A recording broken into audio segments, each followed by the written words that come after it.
are you?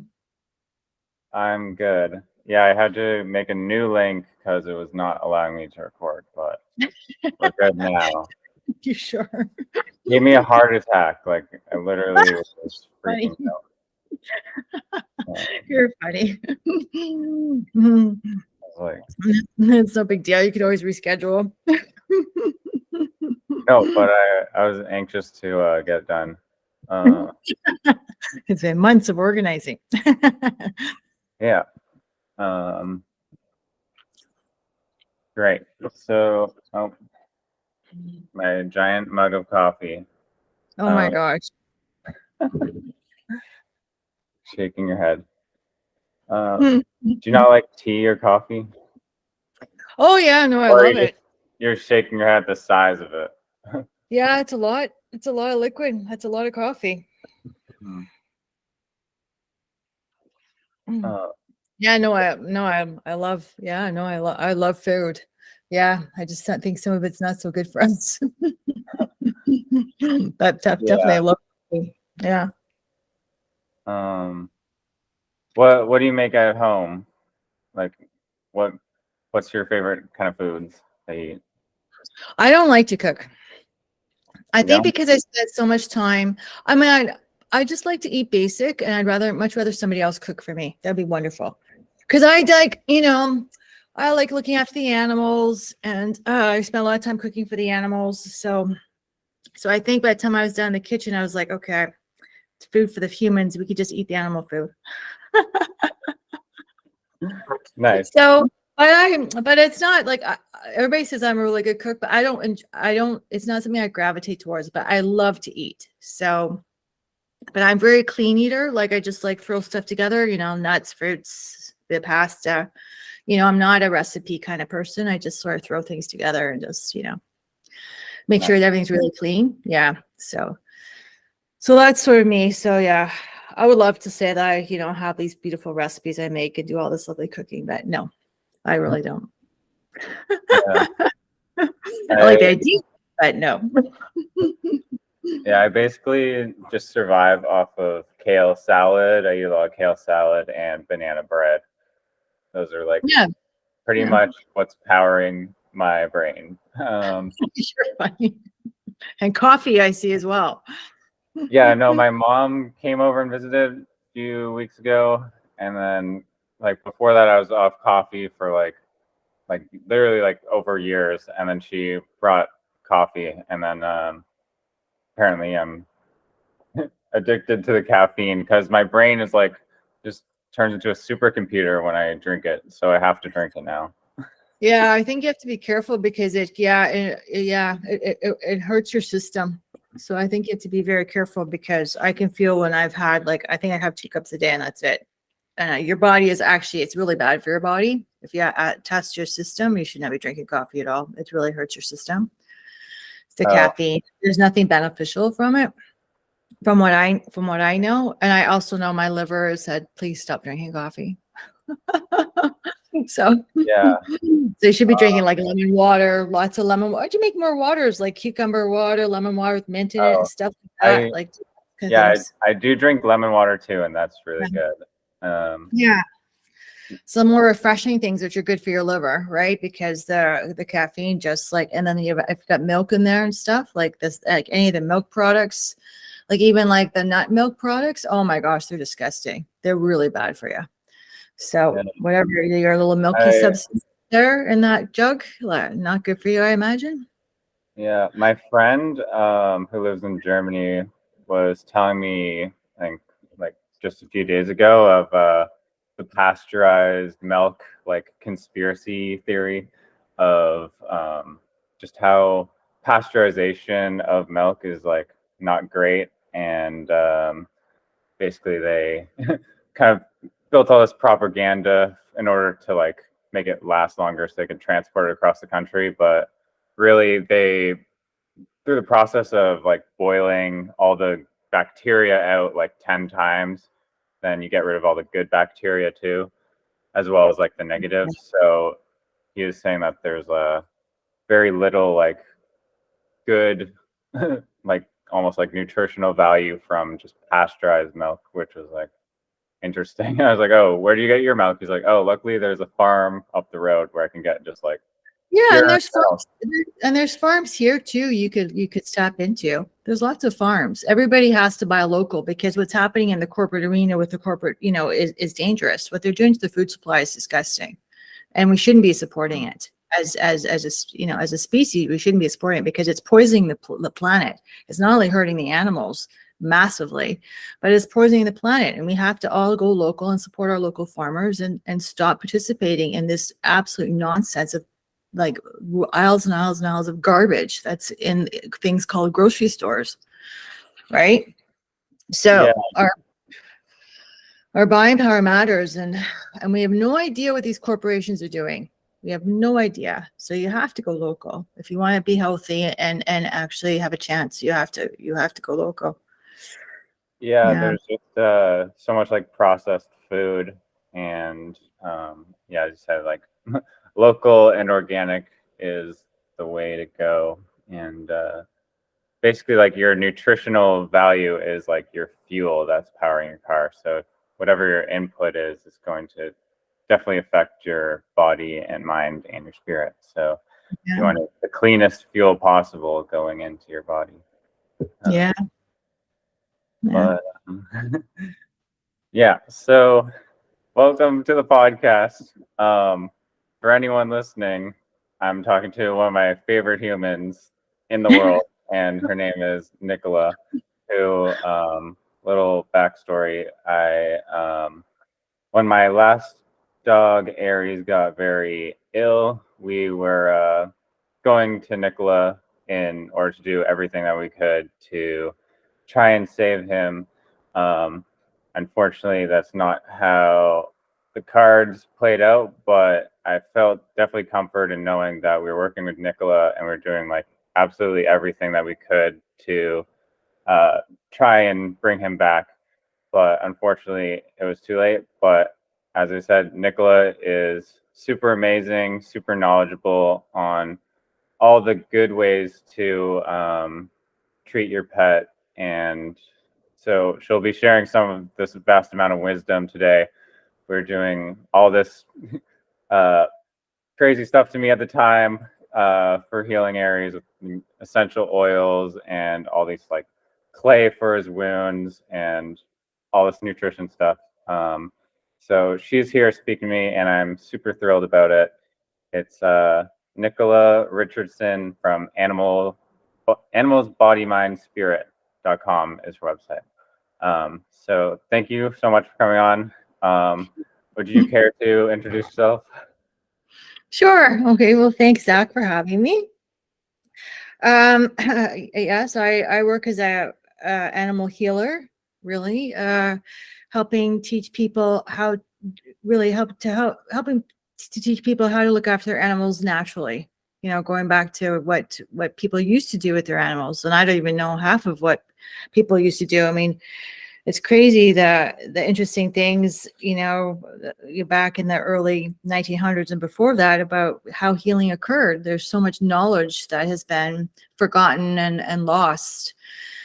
So what I do is I teach people, how the body works, what the animals are saying, what the body is communicating, and how to understand their animal and engage with them in a more natural process, which includes food and self-selection through minerals and stuff, and through just honoring the being and understanding, how the animal is. I think living in their world, and I deal with relationships and all that stuff too. So a lot of people just think, oh, this is the animal, this is who this is who they are. And I'm like, nope, that's not who they are. They're in pain. Nope, that's not who they are. They're being fed really bad food. Nope, that's not who they are. They are trying to communicate this, so there's, so all my clients will say they are like being thrown, their whole world is turned upside down. That's what all my clients will say, but they learn because the more you learn about your animals, the more you learn about yourself. And I feel how you're participating in the world. Right. So it's a huge leap what my clients participate in when they come to work with me. Yeah. And they have to, yeah. And and it's also just like a vastly different approach than what we're kind of just influenced and kind of taught through just traditional methods. So my first question is how you became interested in animal healing. What were you doing before animal healing, and then what inspired you to pursue it as a profession? That's quite a lot of questions there. Oh, sorry. I can ask them one at a time. Okay. All right. Well, Basically, I came from the corporate world. So I was in supply chain and finance. That was my background. So yeah, I trained in that. So went to university and yeah, I spent a long time in the corporate world, more in supply chain logistics. And we moved a lot. We were overseas and we moved quite a bit. And at some point, we were taking our dogs on every move with us. And at some point, one of my dogs got really ill. And I was following all the health protocol. And I didn't understand why she was ill, because I was like, okay, I'm doing what you're saying. I'm doing what you're saying I should do to help my animal. Yet she's getting sicker and sicker, sicker. So there's something very, very wrong with what's going on. And I think, and so after my first dog passed, and we had her autopsied and everything, and they couldn't tell us anything. We paid, all this money and nothing. Then we have our second dog, and then she starts, not only does she show signs of distemper after she's been vaccinated, does she show signs of distemper at age 4. She then goes into complete and utter heart failure at age 5, 6. And I was like, this is ridiculous. Like this, we do everything beautifully for her and we look after her so well. Why is this animal failing? Like, why is she like, it's just crazy.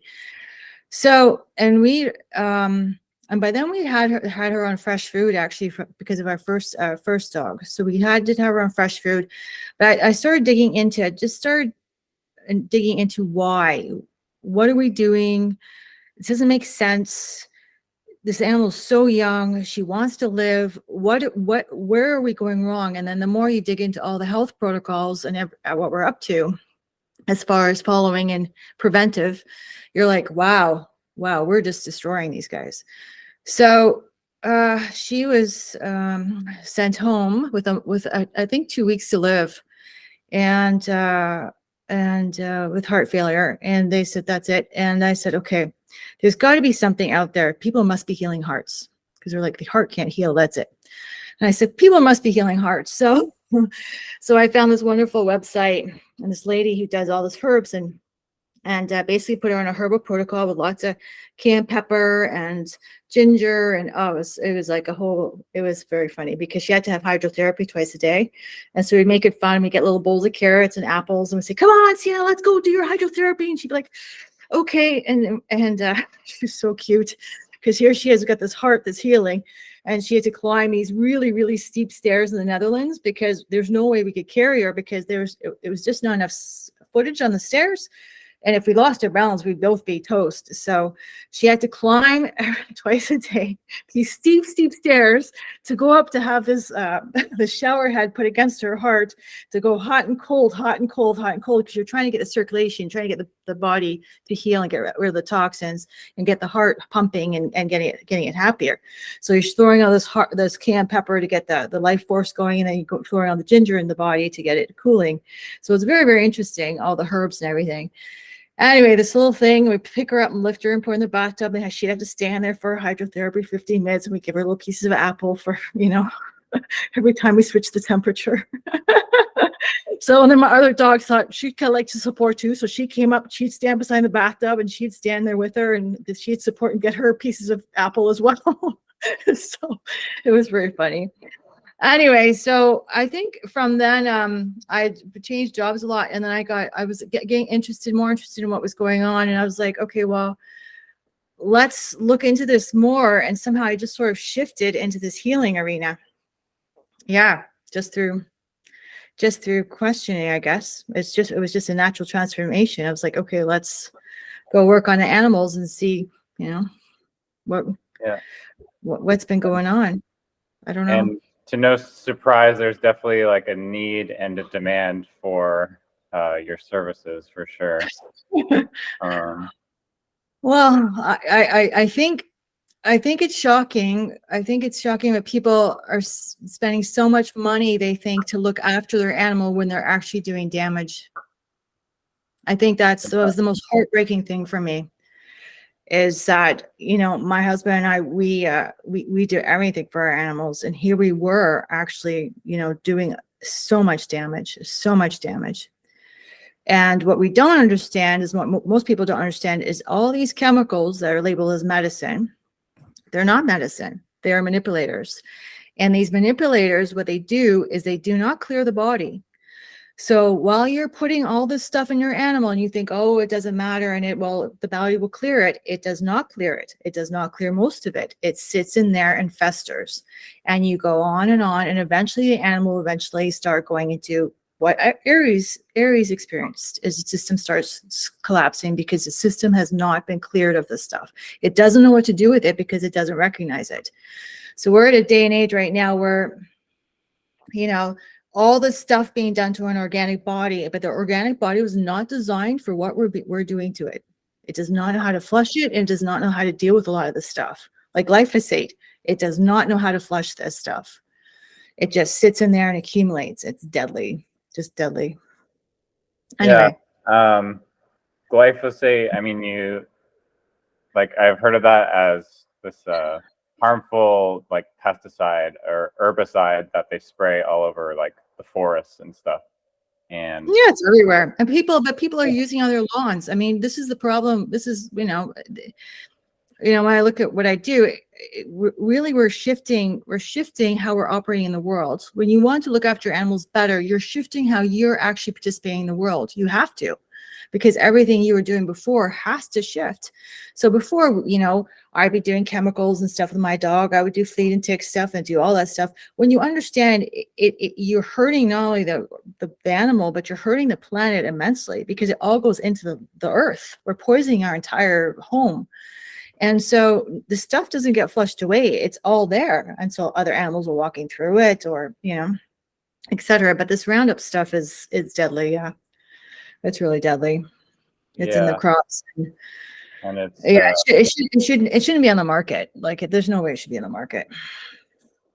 Yeah, it's just mind-blowing how they just pass it off under everyone's noses as just like this total, like, don't worry about it situation. And well, I think that comes back to also humanity I think in general has become complacent, really complacent. So there's no way this stuff should be on the shelves. People should be going into the stores, taking it off the shelves and handing it back to the store manager and saying, get this off the shelf. What are you doing trying to poison us?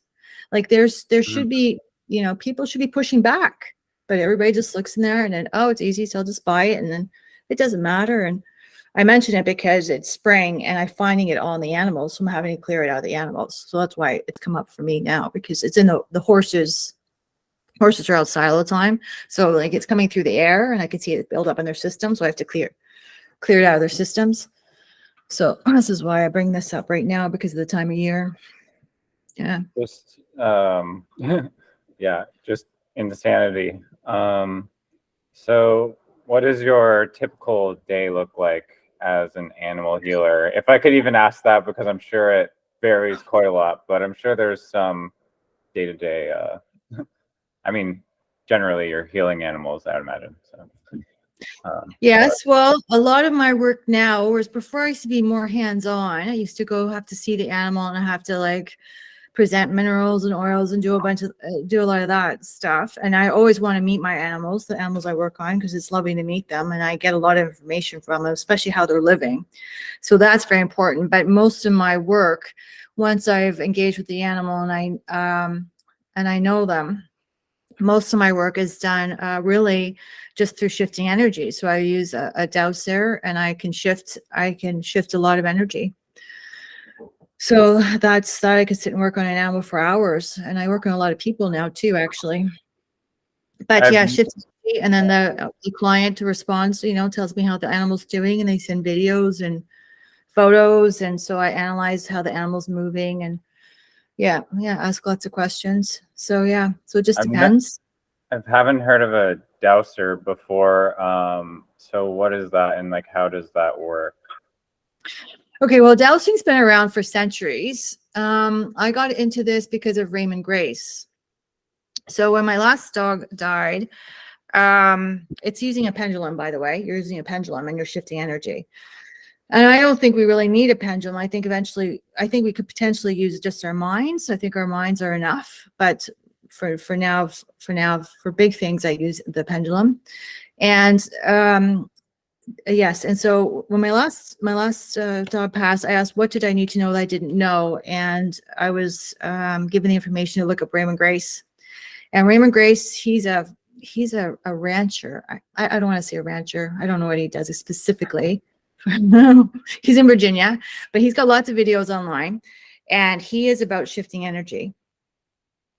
And he's a no muss kind of fuss guy. He's very fun. He's very funny, but he shifts energy, and he basically shows you how to go back, not only clear the dark side as far as ghosts and entities and stuff against that are around you, but also how to shift belief systems, shift programs in the organic body.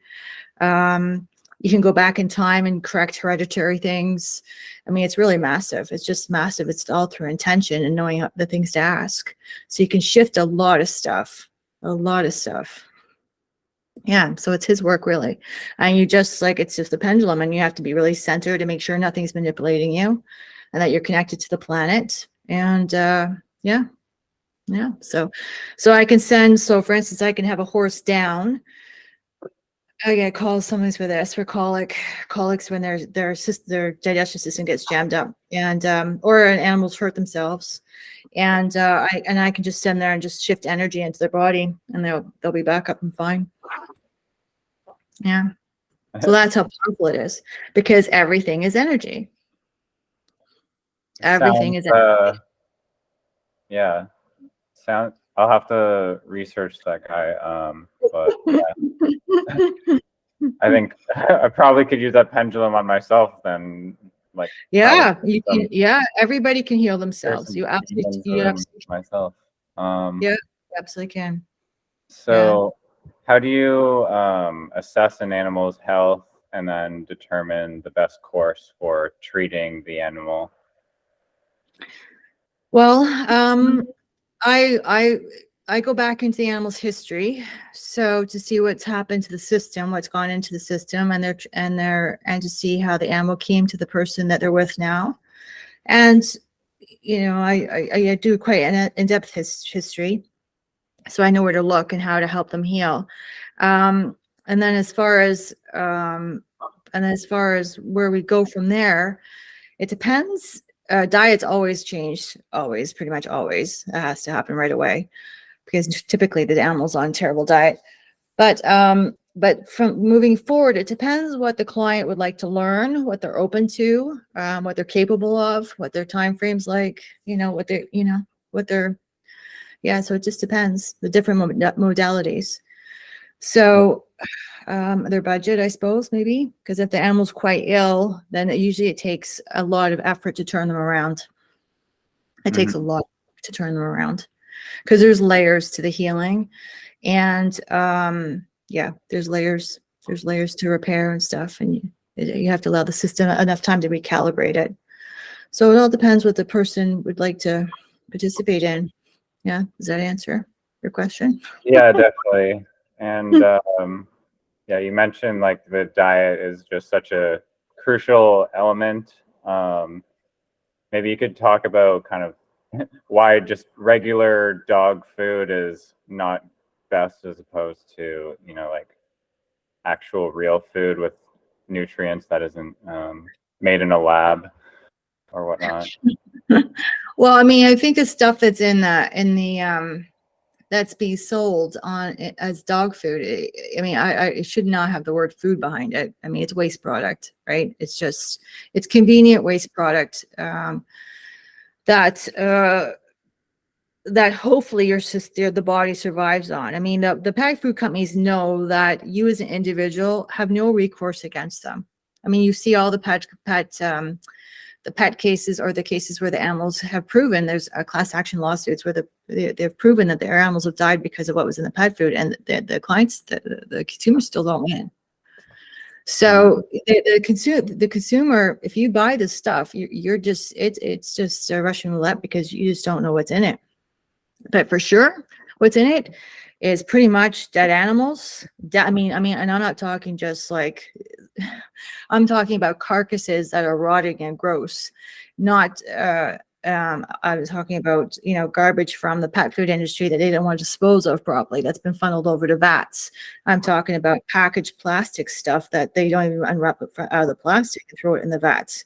I'm talking about microchips and so when people euthanize when your animal's euthanized and you walk away from the vet, where does that body go?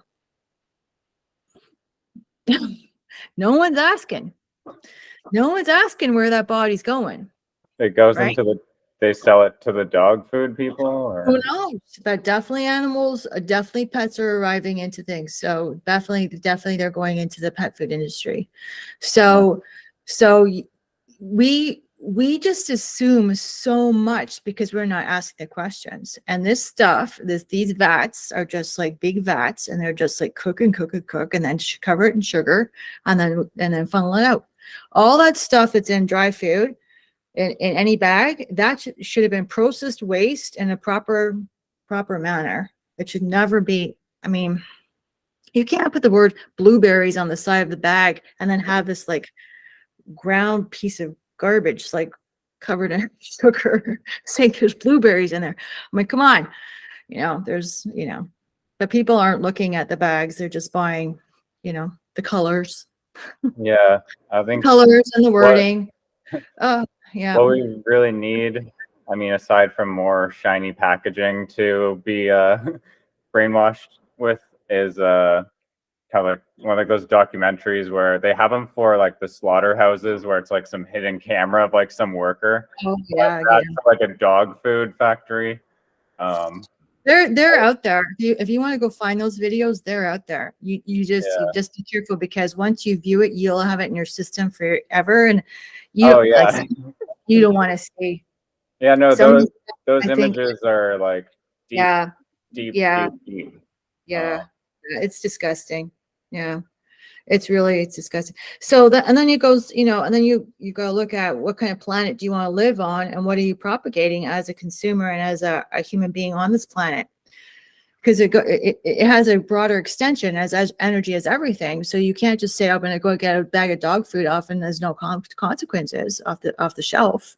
Absolutely, there is consequences. You're supporting an entire industry to say this, what they're doing is okay, and you're making your animal extremely ill. Right? So yeah, it's infuriating when I see the descriptions in some of this food and the dental sticks and stuff like this. I mean, people just don't read the packets, Yeah.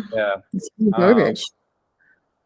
Yeah. Well, what would you say is the best method for cleaning teeth?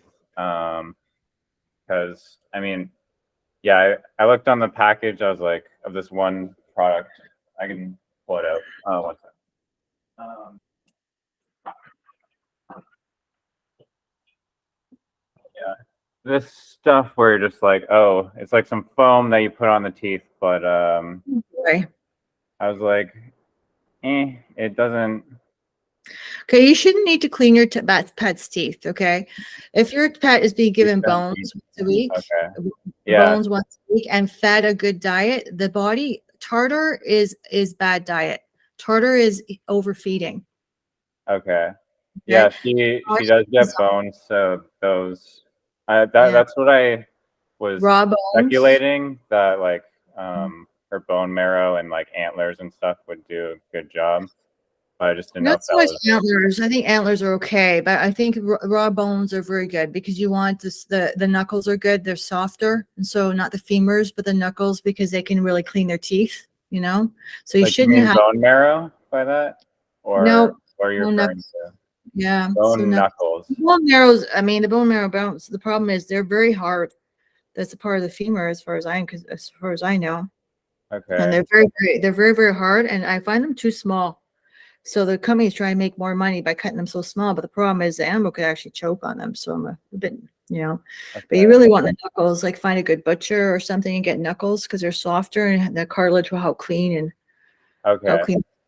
Thank Yeah. you. Yeah, no, I appreciate that because obviously for But for te- sprays and all that stuff, that's all marketing. I yeah. mean, back in the 40s and 50s, 30s and 40s, this stuff never existed. This is all marketing garbage. How can we get you to, and people unfortunately equate love with food with a lot of time. So you are best off to feed, give your dog not puppies, but a dog, some dog, once they're, 3 or 4, a day off without food is good. Let the body clean.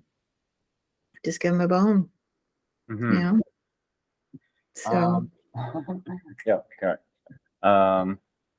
Yeah, I, of course, super appreciate all the knowledge that you drop because it's very informative and it's like, if you don't have the awareness of the problem, then you're never going to solve it because you're just going to assume that everything's okay. So having the information is super valuable so you can actually change the way that you're doing things because you might assume that everything that you're doing is totally fine because that's what you're told, but in reality, that's really not the case. Next question was just the most common health issues and problems that you're seeing with animals and kind of how you treat them. I know there's kind of probably a spectrum, but I assume that there's some more rare ones versus common ones. well, I would say the biggest, I think the most common thing for a lot of the animals is leg issues. And legs, stiffness, mobility, all that is linked to organs. And the organs are linked to toxicity. So everybody likes to address symptoms. They look at a leg and see a leg problem. The leg's not the problem. The issue is the body. And so it always comes back to that. But we're very fix the symptom issue. This is what the current medical system, how it works. And that starts a whole nother cycle moving because it's not a leg issue. It is a body organ issue. Pretty much usually a liver spleen issue. With knees, it's kidneys. The kidneys can't take the toxicity, can't process it out. So you see it in the horses, the dogs, the cats. So and then. And how do you go about like cleansing that? Is there, what's the treatment normally? Oh, well, it depends upon the age of the animal. Typically it's always diet. We change diet right away because, and then I run tons of energy into the system, and then we sometimes use homeopathic remedies to help clean the system to support this cleaning process, or we go into essential oils like what we did with Aries. We do essential oils through smell, and we maybe add some herbs. Do a lot of herbs to help clean the body. So the crucial thing is finding out why the body's toxic and what caused the body to be toxic. So, yeah. And yeah, all this information is rushing back to me from our previous like interactions. One crucial kind of or interesting piece of knowledge that Nicola dropped on me was that like the body wants to heal and it wants to like be in abundance and healthy and in its like natural form, and then we're injecting all this stuff so the body is like put in a state where it's not in its fullest potential of healing. But when you introduce these remedies and diet, then you give it a chance to actually fight back and heal. So yeah, maybe you could just talk about like the magic of the body in its like natural state and kind of how you align with it. Well, I think there's from my perspective at this point in time, what I feel is that I think we've been lied to heavily. I think the body is beautifully designed. It is extremely, extremely intelligently amazing. I can't even find the words to explain it. System, okay? Because for the amount of stuff we're actually doing to the bodies right now, when I look at some of these records, these vet records, I am shocked to say that these animals are still standing. I have to say, I am absolutely shocked. And so the body is extremely, it's just amazing. And it is, yeah, it's divine actually. I mean, it has, it's linked to the divine. So it's really divine. Anyway, so from my perspective, we should, when a little being is born, it should be nurtured and protected, and nothing should go into it. Nothing. Zero. Okay. Because the body is, we should allow this body to, apart from good food and diet, and allow for this beautiful being to get healthy and strong. What we're doing is we are saying this might happen, that might happen, and that might happen, and that might happen. So we're injecting all this stuff into the body, and we're actually ruining not only the building blocks of the body, however the body builds to get stronger, and the building blocks of the body from my perspective. But the body then has to divert resources from what it was trying to intelligently do to deal with all this toxic garbage that's now been put into it. Okay, so resources have to be allocated here. So what does that mean? Or maybe something's not going to form properly in the body as it's growing, or it can mean a million things. And the problem is a lot of people will say, well, I'm fine. Like when they talk about themselves, I'm fine. I'm like, how do you know that's your normal? Do you have any understanding what your normal really is? Because your system has been so attacked that how do you know what all this stuff is, what all this stuff is done to it, right? And I even look at myself recently. I'm looking, oh wow, look at this, look what my body's dealing with here. And I test myself and go back and go, when did this occur to you? When did this happen to your body? Or where is this symptom coming from? And I go back and I'm like, oh, when I was 2 years old. I was like, oh wow, look at that. So we really aren't looking at I'm sorry. Or understanding the implications of what we're doing to the intelligent body. Yeah. And every time we inject into the body, we are bypassing the body's natural alarm system, security system. Okay. Mm-hmm. So it's creating absolute havoc in the body, because we should not be injecting anything from my perspective. Okay. Yeah. And so I appreciate that, because that was a insanely amazing explanation. Now for the kind of dark part, I guess you say, of the podcast, I wanted to, of course, talk about my last dog, Aries. So I will show some photos of Aries before, and just the most amazing dog. For anyone that is wondering a backstory about Aries, how I got him. I was like, I don't know, whatever age, I put an ad on Kijiji for just pet sitting, because I was like, oh, pet sitting is easy money, right? So this photo's in Vancouver somewhere on a kayak. Very fun day. So I throw this ad on Kijiji for pet sitting. First gig I got was looking after a cat on the weekend, because these people, they were supposed to look after a cat, and then they were allergic. So they're like, oh, we need someone to look after this cat.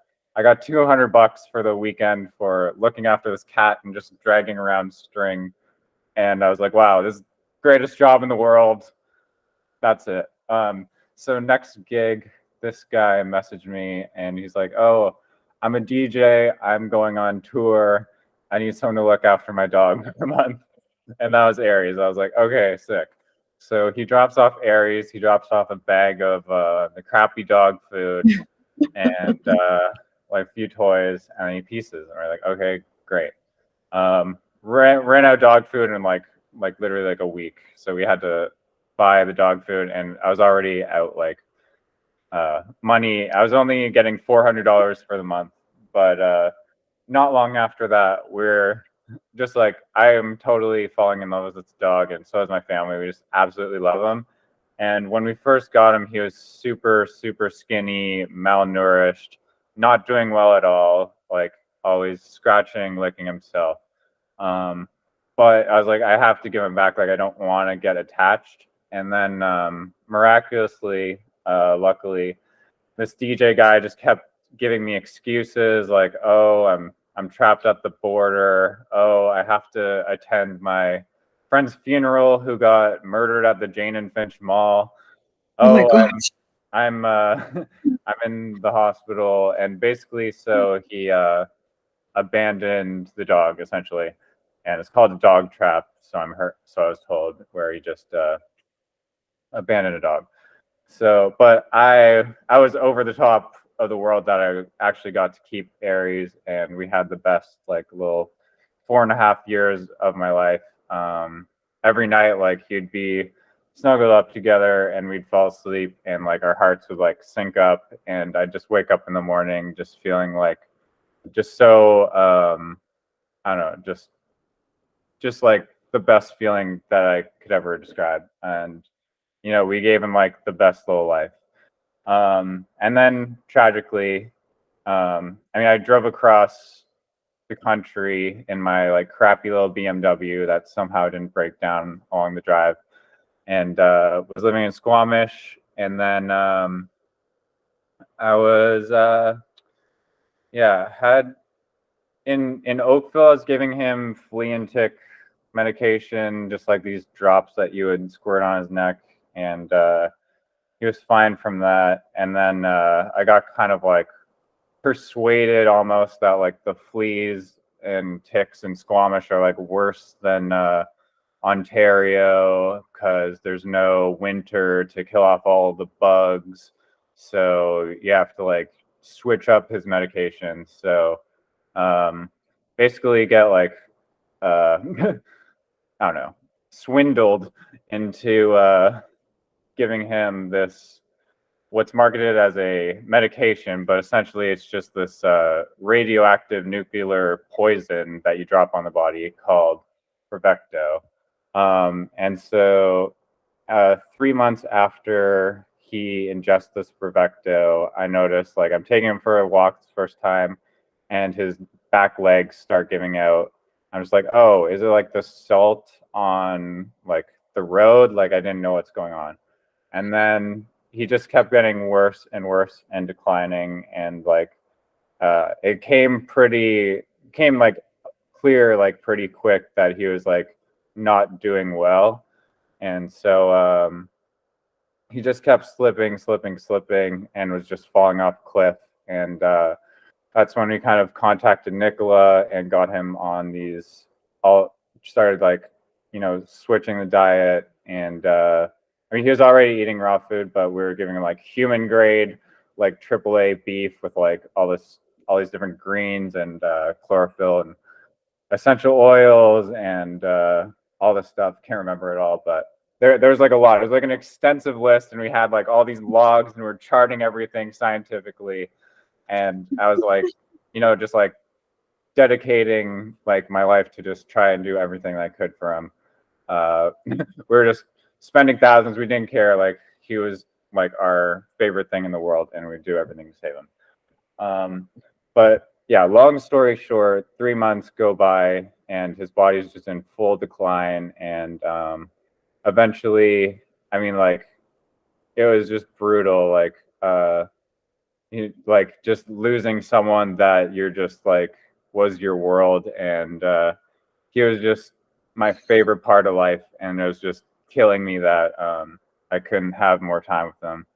And I was just living in Britannia Beach, which is the town that Nicola was also living in. So luckily I had support from Nicola that she was able to whiz on by just down the road and could come see Aries, and it came into help like a few times for sure.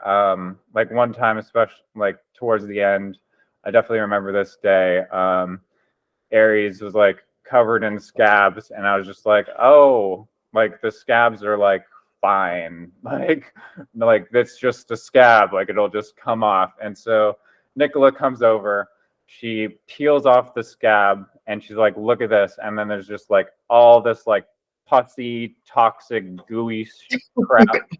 And these scabs are like all over his body. And so she was explaining that like these scabs can like lead to even more infections that will even kill. So my job for like a couple of weeks towards the end was like cleaning out these scabs with what's called a chlormella or something, which is like this magical like liquid that a calendula you're talking about. calendula, yeah. So it's this magical liquid that cleaning them out.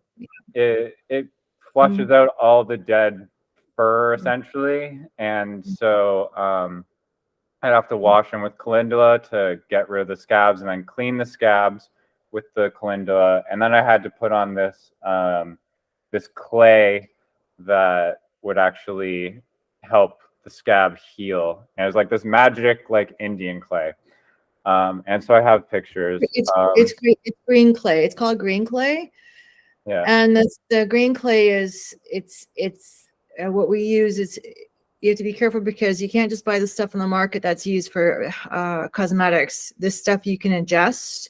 And so if the animals lick it, it doesn't hurt them. But what it does is it seals the wounds, and it also draws out, it cools the wounds so they don't itch, and it also draws out toxins.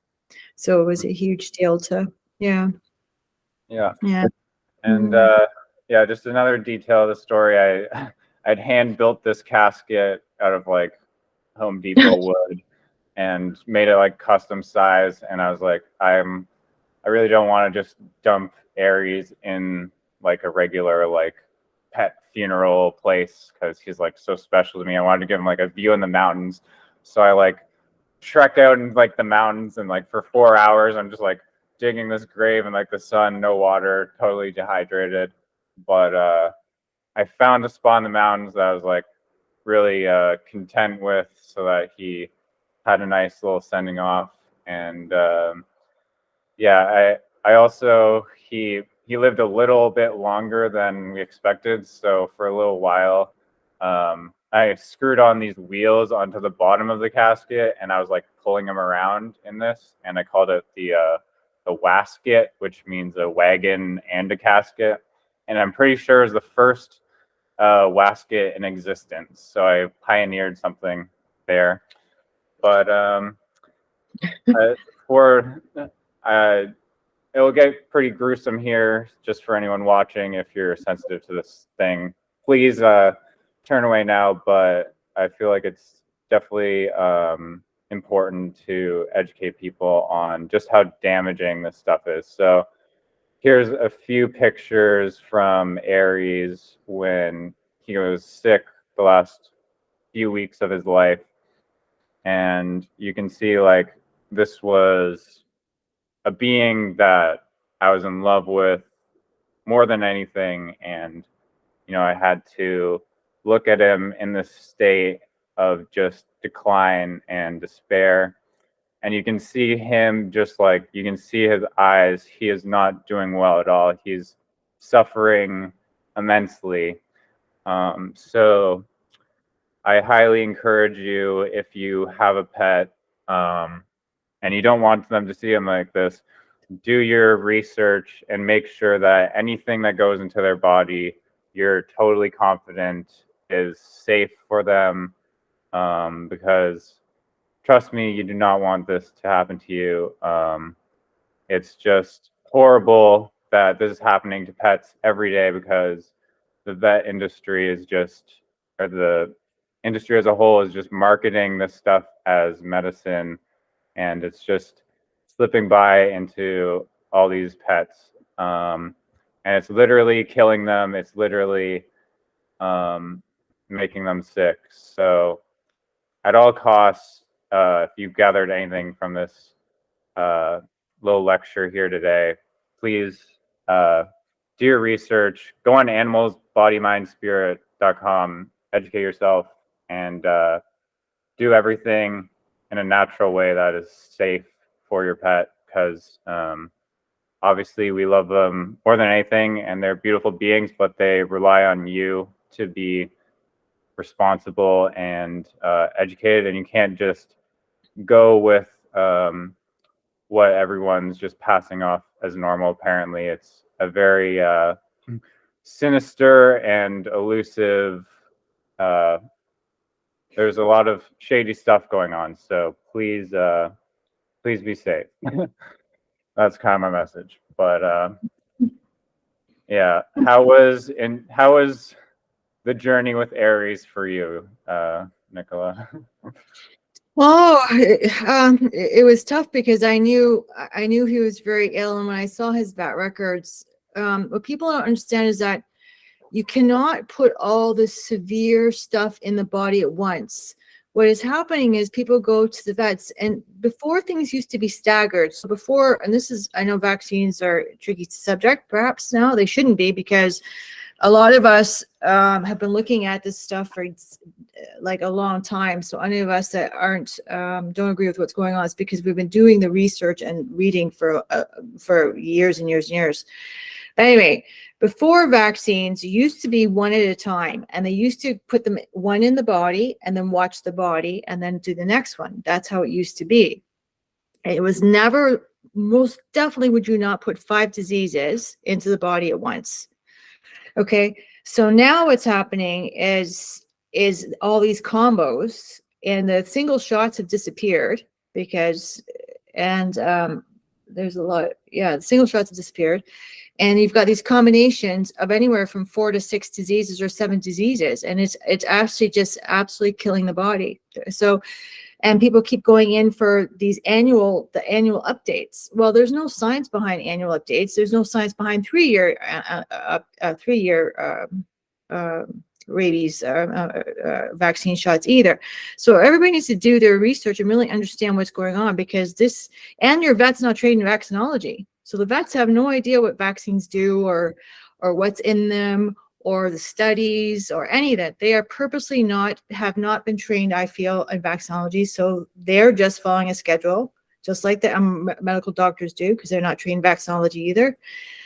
So it's very dangerous. So when you go and you put, like, you know, all these different mixes into the body, you might not see it directly. You might not see it in the next week or month, but you'll see it. It's coming out. It's going to, because it's going to sit in there, and it's going to actually, like,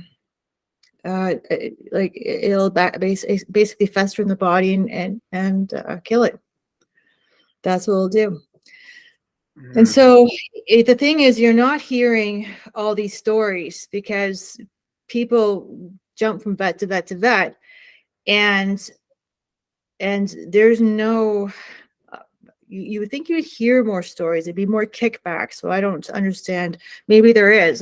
Maybe I just don't know what's going on specifically, but it's not logical what is being done to the body. It's just not logical.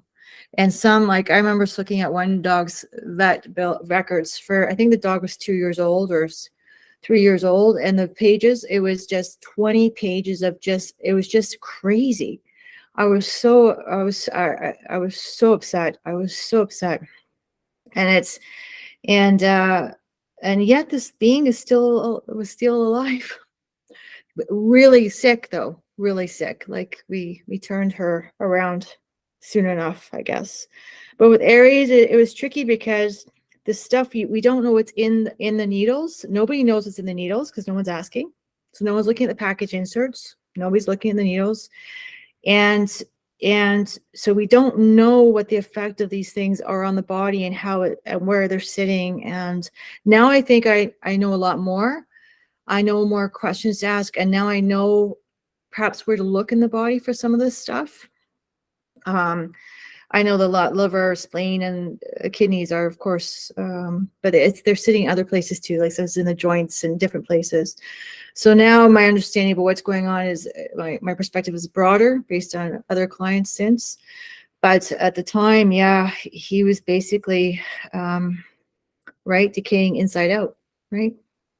Right. So these poisons, the liver just couldn't cope, and so what the body's trying to do is send the poisons out through the skin, and this is where you're getting the festering that you saw, where you thought the body was trying to scab stuff, but underneath all the festering was going on, and a lot of that is called, with a lot of animals, you'll hear hot spots, the term hot spots. And so you'll hear how people, especially dogs in the summer, get hot spots, and they'll say it's because of the summer heat, and I'm like, no, it's because the summer is, the heat outside is so hot, I mean it's summer, that the body's cooking inside out, and the toxins are then, you know, just getting so much heat that it's pushing them out through the skin, so you get hot spots. Our first dog used to have hot spots. Yeah, disgusting, and they look exactly the same. And why it comes up around the jaw and the face is because all the meridians run there.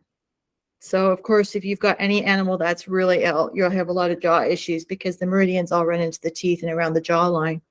So everything's just being poisoned. So yeah, unfortunately. Yeah, and it's you have like this wicked concoction that would kill like the wicked witch of the West is what we're basically giving to our pets almost. Is there any vaccines or vaccine schedule that you would recommend that you think is essential on any like time scale or schedule? I don't agree. Or do you think just healing the body and making the body strong and healthy is the best defense, and then you can fight off things that come its way? That's what I feel. Yeah. I think I think we've been lied to. I think vaccines are not, and I used to think, oh, give the first shots and they'll be fine. That's what they're designed to do, and you don't need to keep doing the extras.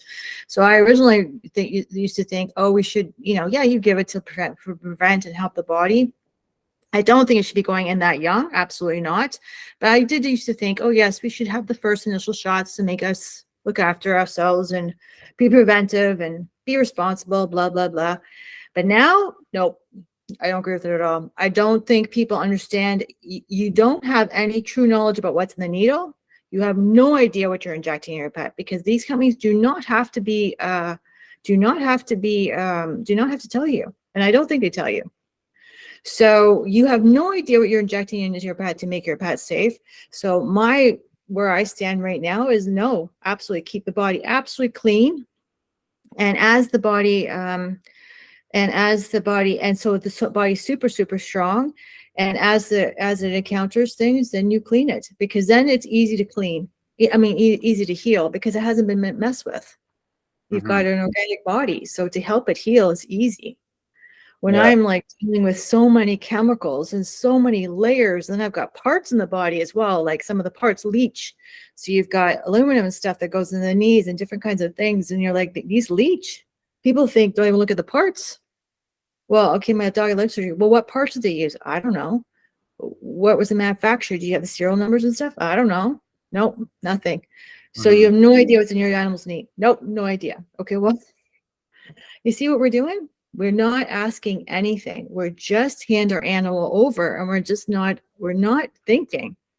It's just crazy. And then we just, and then we say, okay, well, 9 years old, 9 years of age is old. Let's go get a new one. I'm like, no, it's not old. That's middle age if best. It's not old. Your animal should not be sick and dying at 9 years old. But most animals are on drugs by 5 or 6. And I think they're on drugs because of vaccinations. So the vaccinations do the damage, and people don't connect the two. And they see, and then everybody talks and says, well, yeah, my dog has that too. My dog has that too. So everything thinks this is normal. It's not normal. And then they start all the pharma starts flowing in. Yeah. And I think by design, I really do. I think it's a well-designed system. It's about money. It's got nothing. Yeah. For the people listening that just think we're crazy schizos that are hallucinating. I joined this group on Facebook. You can look it up. It's called Does Bravecto Kill Dogs? And there's like a bunch of members, but there's all these posts of people that have lost animals or have super sick animals. And so I was just reading through this Facebook group because this is like after Aries died, and it was just like remarkable how like how much like evidence there was that like, okay, this actually was, if not like the cause, like definitely like The tipping point. cause is basically like along with probably the vaxes too. But yeah, all these different symptoms of like immobility and the scabbing and pussing and all these signs were just like there's no scientists, unfortunately, that are actually like going out and actually studying this, because who would fund that? Who would fund that study that says, oh, the best way for vets to make money is to give people the most natural things. But you would, if the vets promoted natural, you would never go to a vet. There'd be no business. This is the problem. If the vets promoted natural remedies and supported the natural way, they wouldn't have a job. Yeah, and exactly. But it was just like so evident from going through the Bravecto group on Facebook and just seeing all these different other animals that were having like the same symptoms, all dying. Is like I mean, tragic that I had to find out later, but at least it was like, okay, a learning experience to say the least. But yes, yeah. but have you forwarded the Facebook thing to your vet? Well, I'm not sure they're gonna learn anything, or they'll just write me off as a schizo anyways. But I don't think I don't think you can do that though, Zach, because that's not making change in the world. So you can't sit on information. You have to say, listen, these are symptoms my dog presented. You guys should not, because you just even the conversation with the vet puts the information out there. And also you don't know that they might hear you, and you might save some other dogs' lives. No, I was like enraged. Like I was like stupid me. I was like gonna like I just was like daydreaming about just like spray painting like in bright red letters like Bravecto kills like on the vet, and like so people would like it'd be in like the news or whatever. Yeah, but I think it'd be very interesting to look at everybody's vet history, because I think it's accumulation. I think Bravecto definitely absolutely kills. It is designed to. So do all the flea and tick stuff. The flea and tick stuff. If I'm correct, I'm pretty sure it came from Agent Orange. So it's the same stuff. It's neurotoxins. It's wiping your entire. You wonder where seizures come from. It's all the flea and tick stuff. I mean, you know. Are natural sprays better, or what's the best approach for? You don't need sprays. You need to have a strong diet. You need to have an emotionally stable home. Okay, so not a bunch of fighting and all this highs and lows and garbage and all this emotional stress that humans live with or design. You need a stable home so the animal can just relax and be happy. And you need stable humans, and you need a good diet. Okay, and you have really good exercise, access to nature, and then the body will do its thing. It knows what to do. Wild animals are not flea and tick infested. Only the sick ones are. That's true. So I don't know. It's like, seriously, people have lost their perspective. Yeah, the deer in the forests are not on flea and Bravecto, and they're doing just fine, guys. Yeah. So, if nature knows, nature feeds on the weak. So if any animal gets fleas and ticks, it means their system is running really low, and nature will come and feed on the weak. And so it is a huge red flag that if your dog or animal is attracting any fleas or ticks, you have a weak system.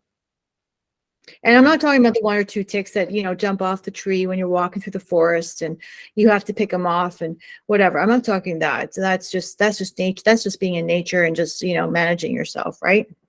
But you could ask to be at the right place at the right time, and you could walk your dog and ask to be at the right place and right time and say, I don't, I intentionally do not want any of these creatures touching my animal. Right. And Yeah. then, yeah, but nature is cruel. It will go after the weak. Yep. Mm-hmm. So it's all information. So people go into all this despair and fear and stuff. I'm like, okay, stop. It's information. Understand the world you live in. You're so disconnected from nature and the planet that you don't understand how it all works. And that's on purpose, of course, because nobody's been taught. So, but it's up to people now to stop what they're doing and learn, right? And start learning. Mm-hmm.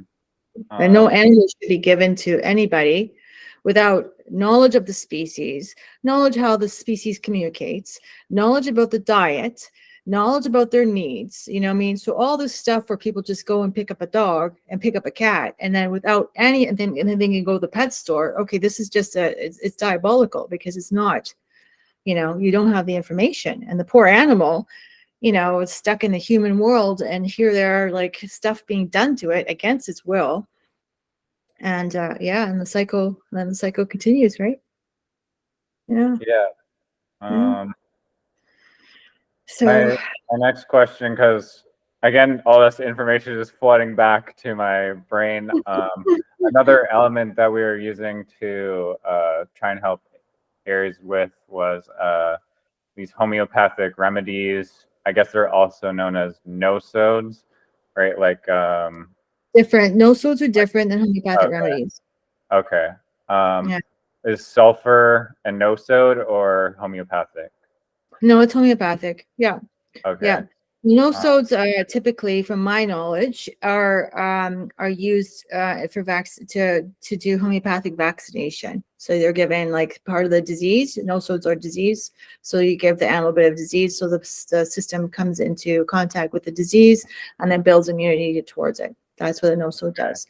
So that's what the homeopathic world presents as alternative to vaccination, and the nice thing about that is that it goes through the normal security system, so the system knows how to deal with it.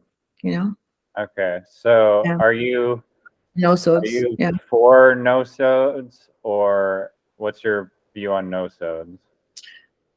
I wouldn't do anything. I would keep the body clean.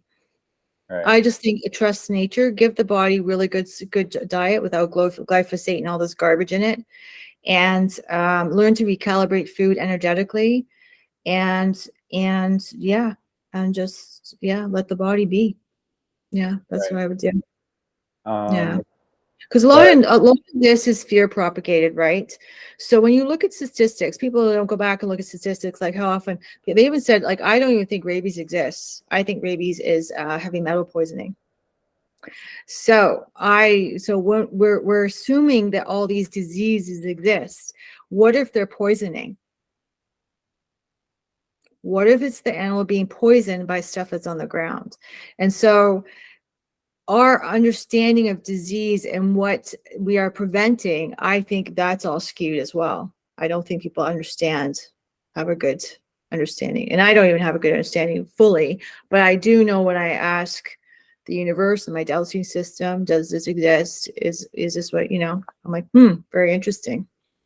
So what's been propagated, does it even exist? Are we, trying to prevent stuff that is, heavy metals do a lot of. Is COVID-19 even real?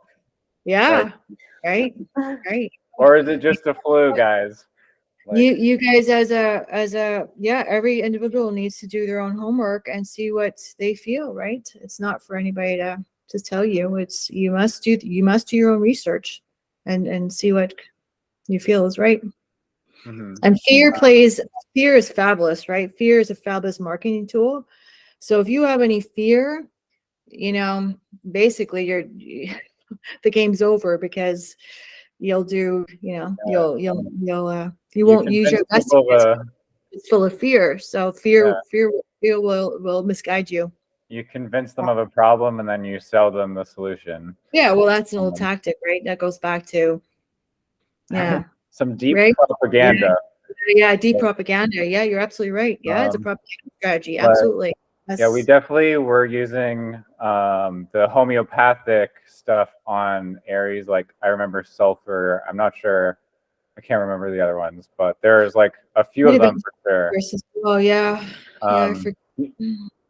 yeah, can you talk about homeopathic remedies, like how you know when to use them? Like you diagnose, like, okay, their liver needs this, or their, like It's not liver based. part kind of. Not. It's not based on how homeopathics. Okay, so I'm not a trained homeopath. I just use homeopathics based on what I know with my animals, and so you can buy homeopathic remedies in the store from 30 to 200s. Anything above a 200, and a 200, like there's different degrees. Strengths, sorry. So 6, 30, 200, and there's degrees in between that even. So homeopaths are trained in all this, and they go to school for quite a while for it. I just use what I know of training via my training versus via my vet, and what I use it myself. So anything above 200 C, which is the potency, you would have to go to a homeopath for, because it gets into high potencies. This is energy medicine, and what they've done is goes back to the early 1800s or late 1800s by Samuel Hahnemann, and he discovered, I think he healed his kids or something. I think that's the story. He healed some of his children were really sick, and he helped heal them, and then he helped heal. I think he played a huge part. I don't know if the Black Plague or something. Anyway, homeopathics. So it's energy medicine, and really you're using the energy of the plant or whatever the derivative of the medicine is, and most of it's plants, but it could be minerals. Yeah, it just depends where they've derived the homeopathic remedy from. And so the goal is with homeopathic is like heals like. So if your system is presenting a certain amount of symptoms, and if you took a healthy body and gave them this homeopathic remedy, you would see these symptoms created in the body. Am I making sense? Yeah. So this is how they did the studies. So a healthy body took phosphorus, for instance, and then it produced all these symptoms. And so they know that when a body is presented these symptoms, then you give them phosphorus, and then it'll cancel it out. So that's how homeopathy works. So when you're looking at assigning a remedy to a being, you have to look at their whole constitution and every symptom that's being presented. And then that symptom, all those symptoms say, go to this remedy. You understand? I gotcha. Yeah. For sure. So typically there's a huge book, there's different kind of books, and they're called medical materials. And in there is the remedy profile, and it will tell you, like, this person is a phosphorus person because they're exhibiting this, this, and this. They like to lie on the left side or right side, or they can't sleep at this time of hour. It's very, very detailed. And so, so this is what homeopaths do, is they go through people's constitutions. How I select the remedies is I can dose. So I dose and muscle test the animal system and say, what is the best remedy for you to help you heal today? Or at this point in time, what do you need? So that's how I can do remedies.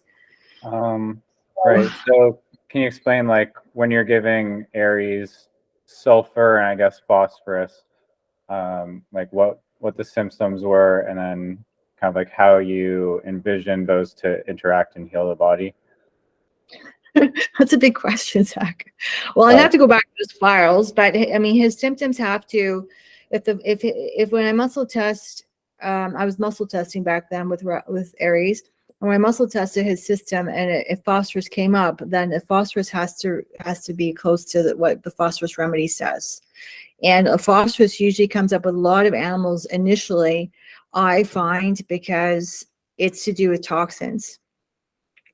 Mm-hmm. And the phosphorus helps clear the toxins from the body, and then the body usually moves into a different remedy. So, but phosphorus and sulfur are very, very very strong remedies, and very and from my knowledge, very common. Like they're the big go-tos. Sulfur is huge for skin. Like if you've got skin lesions and stuff like Right. that. So Yeah. I think, I can't remember, I have to go back and look at his records, but he probably went through between a bit of here and a bit of there. Yeah, depending what the body was doing. Yeah. Yeah. No, it's such a interesting world, the healing world, you know.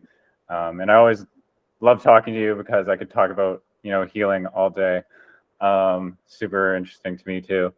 Another really like this is also just like a mind-blowing like thing that we discovered through Nicola was this thing called Zuma I can't even pronounce it. It's like zoopharmacology or something. Zoopharmacology.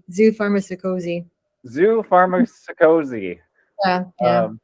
So, and it's basically this method where instead of like total contrarian, like contrary to like normal practices where whoever is in charge of the animal is they're just doing what they think is right.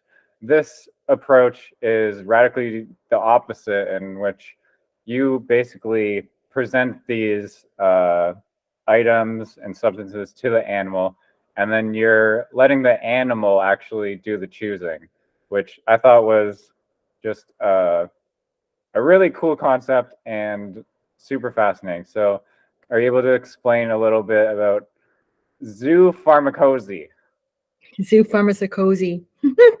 Oh my god. So this goes back, this will be before Carolyn Ingraham's time too, but Carolyn Ingraham, she's in the UK. Everybody can look up her site, and this is her work, and really amazing. And what you do is you offer the animal minerals and vitamins to select, and you also, they can do this through taste,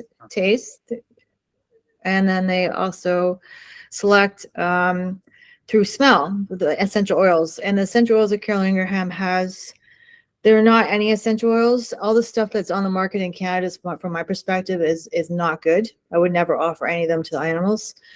So I use hers, and due to quality. And the animals will heal themselves through smell and through application, through having an application. Yeah. So yeah. Now the tricky thing is that when an animal's really sick, like Aries, is that, do they have the will to live still? Do they have the capacity, have their senses and their has how far has this stuff affected their neural and their selection, their ability to select? I mean, there's, you know, and he needs a lot of strength to select. So we were using a lot of the essential oils because the minerals and vitamins, I was testing his system for minerals and vitamins. But but for a healthier animal, they will just basically, you can offer them an entire row of minerals and herbs first, and they'll just select like crazy. They'll just go crazy. I had 2 golden retrievers one day. They just went nuts, just absolutely couldn't get enough because their stomachs were on fire. They had a lot of needles. They're only a year old. They had a lot of needles, and I thought their guts were just like absolutely burnt. I think their butts, they were on a bunch of garbage food, and they weren't. They just went crazy. I could not get the stuff down fast enough. That's too bad we didn't have videos, because I just couldn't get it down fast enough. And then what we don't understand is that there's a synergy. So the animals know, I need this before I can take this, before I can take this, and I take this, and I take more of this, and I take this. So there's a dance that we couldn't say, as humans, we can't say, well, we'll give you a bit of this now, and then we're going to give you this, and then we'll give you this. And this is the humans trying to control everything, right? We know better. Well, that's just ridiculous, because there's a synergy of how the body needs to receive the nutrients, and only they know. And it's individual to each animal. And they're amazing. They just used to have these buckets, and especially the horses too. You have these buckets, and they go from, rose hips to comfrey to the flax oil, and they go back, and it's incredible to watch. They're very clear. I'll go and I'll have stuff I haven't offered them. It'll be sitting on the table, like on a table. They'll go knock it off with their nose. They'll go tell me, I would like that, please. And they'll go they'll walk over. And so the animals are so clear, especially when they're You've seen especially horses do it. The horses have gone over and knocked over. Like, I yeah, need yeah, that. yeah. So clear. Yeah, so clear. So clear. Yeah. But Um, the tricky thing is, a lot of people don't listen to their animals and don't know how to listen to their animals. So once the animal knows that there was somebody that is actually listening to them, then their communication, it becomes much more clear, especially the cats. The cats are like, oh, you're finally listening. Okay. I need this. Thank you. The cats are very clear. Yeah, they're really great. Yeah. so what sort of substances are you presenting through zoo pharmacology? Are they different between animals, between a dog, a cat, and a horse, or is it always spirulina, this, or how do you approach what you're offering the animals? Yeah, the species matters because horses will take a lot of like they take meadowsweet and a whole bunch of different other herbs. But by and large, the cats do mostly through smell. They'll do a little bit of tasting, but most of their healing is through smell and really through adjusting diet. But they'll do like spirulina and barley grass is big for cats. Yep, dandelion root, milk thistle. Yep, they'll tell you. And the interesting thing is, when based on what they select through smell and through taste, tells you if you're on the right track. So especially when I'm shifting energy and I'm reading the body as far as this organ's upset or that organ's upset, or this is what I'm seeing is going on, and then the animal goes and selects this is like my second check to say I'm right on. I know this is right on the ball, but this meets what I'm seeing energetically. So, and the So animals that, self-select homeopathics too. Animals self-select homeopathic remedies as well. Yeah. interesting. Yeah, so you get like a little confirmation that, but Yes. can you explain like the or just like an example of like what the confirmation looks like between like the body healing and like what they're selecting? Um, Sure. So if I think their liver is upset, if I think their liver needs a lot of support, then they'll be selecting probably a lot of basil, lemon, lime. They'll be selecting milk thistle, dandelion leaf, barley grass. Yeah. Yeah. So yeah. So what they select has to line. Everything that I do, everything has to line with what I think that should be happening. So the animal's fantastic because when you engage them, they're your double check. And if I see them selecting something I don't understand, then I have to revisit and say, okay, am I missing something that's upsetting their system? Because everything has to line up. Yeah, it right. makes sense. And then you see the healing occur, Yeah. Mm-hmm. Yeah. So, I mean, that's like crazy interesting to me. It's how I we're all designed. We're all designed the same way. We're the yeah. same. It's just that we're not listening. We're so much in our heads. We're just lost we're not using our other tools we've been given. We just allow the mind to run rampant, and that's not how we're supposed to be living. Mm-hmm. Yeah, we're not engaging our other senses. Yeah. So, I was able to dig up here some homeopathic remedies. This is what they look like if anyone's watching. They're like these little pills. So And would you be able? that's just one brand, just so you know, because they come in different. Yeah. Home can make their own like kits and stuff. So that's just boron. That's one brand. That's Mm-hmm. here in Canada and the US and in Europe, you don't have that brand. They're a lot smaller. Right. So it's interesting. Yeah. So Mm. am I allowed to just quiz you quick on kind of what these specific 30 CH units are responsible for, like rutagraviolins? What is that Well, used in the body? that's all on my websites. People can read the profile for that. So Okay. the root is for mobility. Typically, it depends, Mm-hmm. for healing the gut and the mobility, and then And carbo vegetabilis and rust toxodendron. Rhododendron. That's again for mobility, and everything's linked to the gut, really, ultimately, because if the gut's unhappy, the whole body's unhappy. So and carbo veg is there. Yeah, carbo veg. I forget what that does. I have to look at the profile.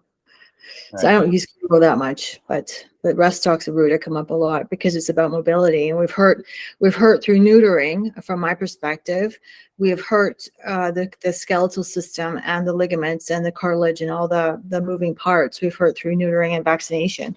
So a lot of animals comes up for repair, and it's affected the gut. Yeah. Speaking on that too.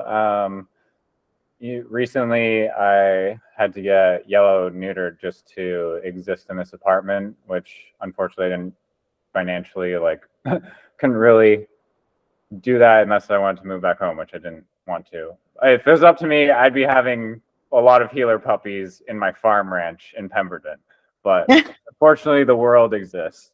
So, yeah. They say online that it's like just the larger breeds that are affected by like a regular spay in terms of mobility, but I kind of feel like, I mean, if it's affecting larger breeds mobility, like by removing their ovaries, like why would that, like, just because the size is different? I mean, you're talking about the anatomy of a being, like I feel like there's of course going to be like repercussions regardless of the size of the dog, even if it's medium size, even if it's not a breed that they advertise as having issues. If they're like if there's open information about them having issues with mobility, and I'm sure other parts of their system too, because when you're neutering, you're cutting out this vital like hormonal system basically, and your hormones are responsible for God knows what, all this like regulation within the body. So if you're removing that, you're again just like cutting into this natural system that the body organically created, which in my opinion serves a purpose. You know, like everything that's created in your body has a purpose. All these different systems that interact with each other, and they need to interact harmoniously.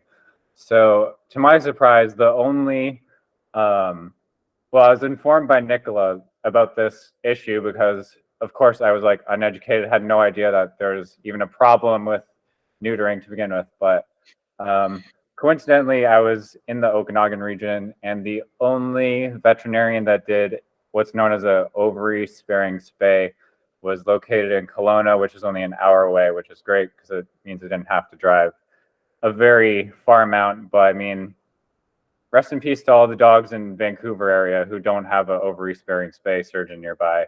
Because yeah, basically what the ovary sparing spay does, if it's not evident by the name, is that it keeps the ovaries, which are the root of this hormonal system, which is in charge of all this balancing within the body. So for only like twice the price financially, which I think is a good, it could be like 6 times the price for, I mean, like this system that you're keeping intact, which I value. So for just, you know, a little extra bit of money, you can save their ovaries. So that's the option that I went with yellow, so that, you know, long-term viability here in the future. Yeah, Drew, what's your view on all this madness again? I don't know. It's a hot topic, neutering and stuff. Like, it's very interesting because population was such a big deal. Population control was such a big deal. Why are breeders still, like, why do breeders still exist? So, you know, I think there's so much hypocrisy. But yeah, I think neutering, I think is it an issue with male dogs as well? Because with males, there's no option to like preserve any system with them. So it's just basically like, I mean, yeah, I would imagine like, yeah, like, because you can just see like their behavioral changes too that are caused immediately after neutering. And when it's done at such a young age, I mean, they normally say to like wait until a certain age to do it at least. But yeah, I haven't done enough. I haven't done any investigation in that actually, so I don't know. But I would be very interested to see how does a male, you know, and the farmers would be able to tell you this, I guess, you know, with like people way back when, you know, if you left the body alone and the male dog was not was not messed with as far as vaccinations and metals and stuff, because all this stuff goes to the brain. So how much is that impacting the male dog? I don't know, as far as aggression goes and not being neutered. I don't know. I don't know the answer. I don't know.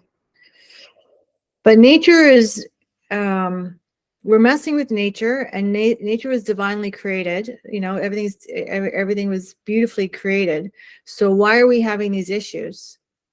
Why are these imbalances, these such extreme imbalances being presented? I think that's where humans need to have a good investigation into, you know.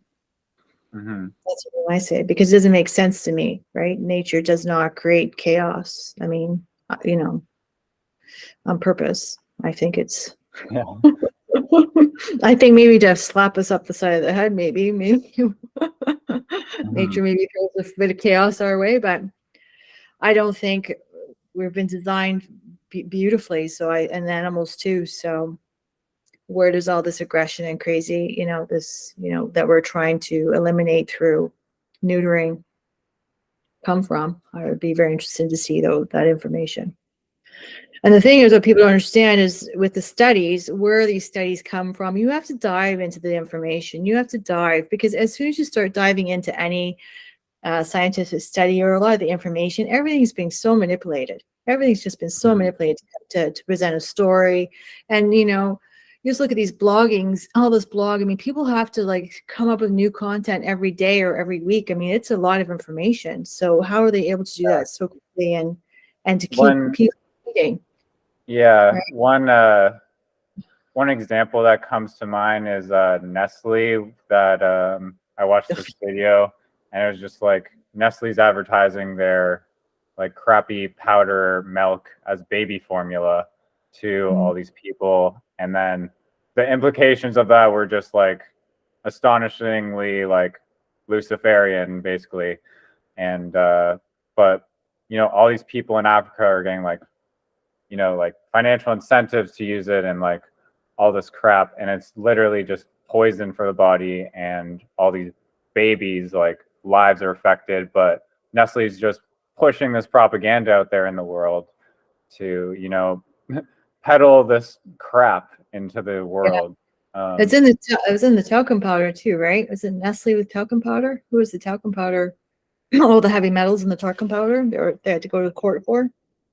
I know it was them or Johnson & Johnson. Maybe it was probably Johnson & Johnson, right?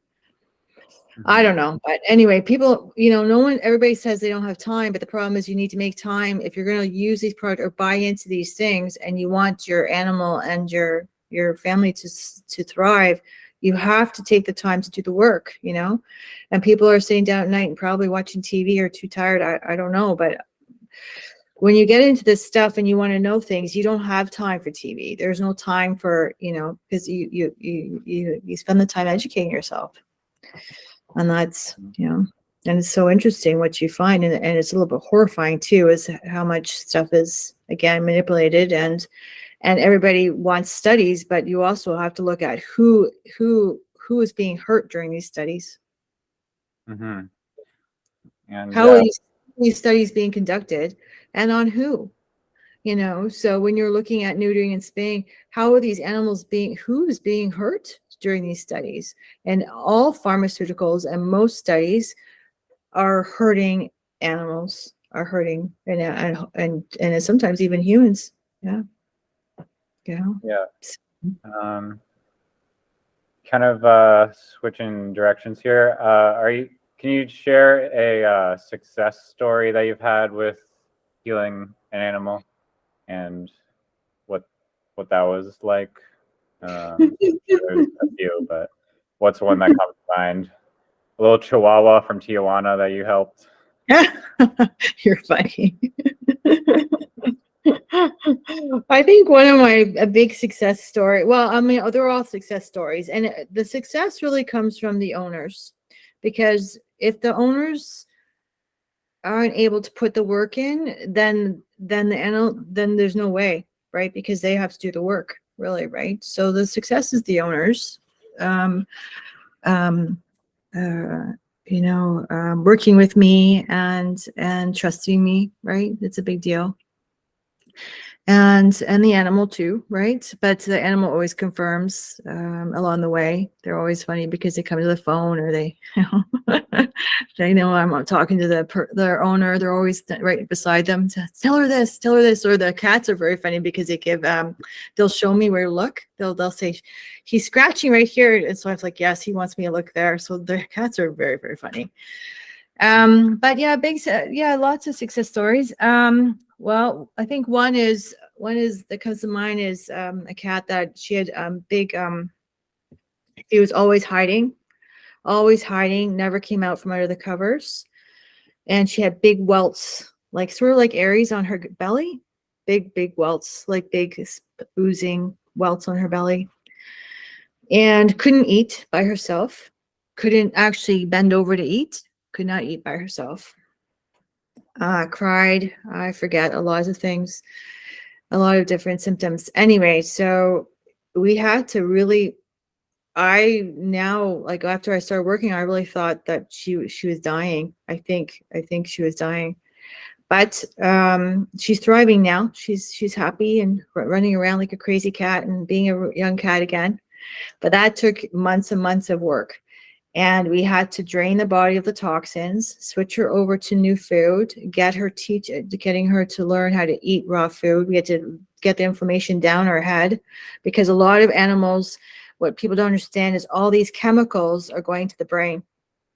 And then the head gets inflamed and the animal can't smell anymore. And so this is why the companies get away with offering this toxic garbage that they label as food, because it smells so strong, so that the animal keep eating it. And so, anyway, so it's about cleaning the whole system, and then the owner had to actually feed her raw food gently. She'd have to it would take time to feed her every day, in the morning, at night, had the raw food, and gently, until finally, months later, she can finally, her first thing where she could lean over and eat herself was like, it was such a big deal. Mhm. Such a big deal. It was huge, right? And the body slowly healed. Yeah, it was a big journey. It was a lot of work. It was a lot of work. Her owner put in a lot of time. It was, it was a big deal turning her around. Yeah, Yeah. I'm She used to hide, like she never came out from under the covers. And then, the last photo that the owner sent me was that her like sprawled on her back on the bed, like, like just like so happy, and just like, so comfortable in her body, and just happy. That was the best gift ever, because you're like, whew, I thought she was gonna, no, and the belly was all healed and the fur's growing back, and she's now, yeah, no, I'm yeah. sure that was like super rewarding for both of you, or all three of you actually. Yeah, it was a lot of work. All of us, all three of us, worked very hard, and that's how it works. That's how it works. It's a lot of work. Yeah, to turn an animal around when there's so much toxicity.